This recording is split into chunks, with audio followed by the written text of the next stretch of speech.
So, as an emotional eating coach, one of the things I hear so frequently is, I want to stop my cravings. Well, I'm going to show you some techniques now to help. If you're like most people, trying to quit sugar as an example, you're a little disappointed in yourself because you can't seem to stick to it. Then you start to believe there's nothing you can do. You've tried everything. You then use the narrative, I guess I'm addicted, and maybe it's time to stop trying. But when you learn the trick to breaking patterns, all of a sudden, you're going to discover that beating a sweet tooth isn't that monumental task that you thought it was. Because as hard as stopping a habit seems, there is another way. In fact, you could say beating cravings isn't about stopping anything at all. It's actually about adding something new. So, question for you. Are you actually open to a new approach? If so, let's go.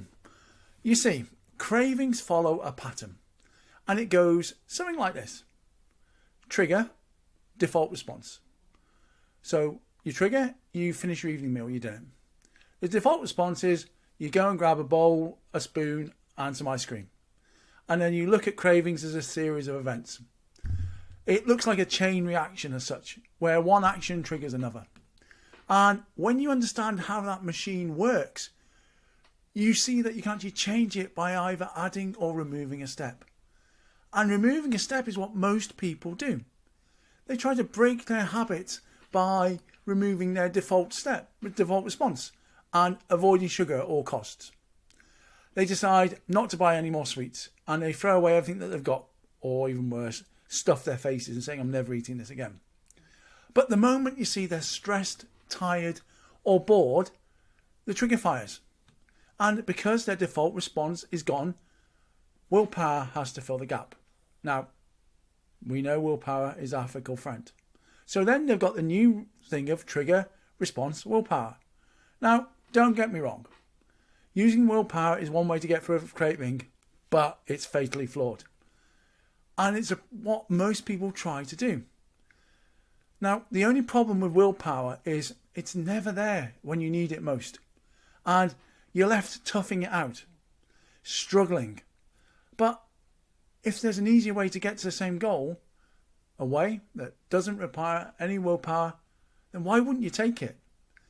The trick here isn't removing your default response. It's adding a step before the default response. It's what I like to call using a micro action. What's that, I hear you say? Well, a micro action is a tiny, almost effortless step that breaks the pattern and reprograms your default response. So we have a trigger. Then we put a micro action in between. Then we have our default response. Here's what it looks like. So you finish your dinner, the trigger, and instead of going straight for the ice cream, your default response, you do a micro action first. It could be as simple as eating a few grapes, a strawberry, even a slice of apple. It could be anything at all, as long as it's easy. So the question I want to ask is, what's the smallest, easiest action you can add? And I want you to pick something that's so simple that you think, that's not even worth doing. In fact, if that's not what you're saying about your micro action, then you need to choose an easier one. Now, I'm not saying you have to eat fruit and skip ice cream. Not at all. If you still want the ice cream after having a strawberry or a few grapes, then go for it. Because the goal isn't to remove your default response. The goal is to create a new one. So your task is this. Identify the moments when your cravings hit. Decide the micro action you'll add immediately before your default response. Practice your new action with every craving. And don't worry if you feel like you're not making progress fast enough. The tiniest steps lead to the biggest results. And you succeed every time you practice your micro action. What's important is being consistent. And consistency is the key to results. Now, remember, everyone wants to leap into these big life-changing habits.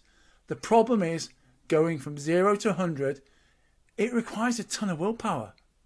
And you'll burn out fast. You'll have done this before. You signed up to a new diet and been so committed. It's like, and you push through for 2 weeks and then you fail miserably. It's a recipe for self-sabotage, and your critic loves you to do that because it knows you will fail.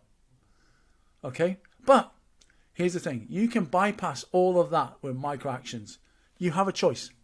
You can choose to keep fighting through cravings, or you can take the easy way. Which will you choose? Let me know your comments. Let me know your thoughts. Follow and give me your feedback.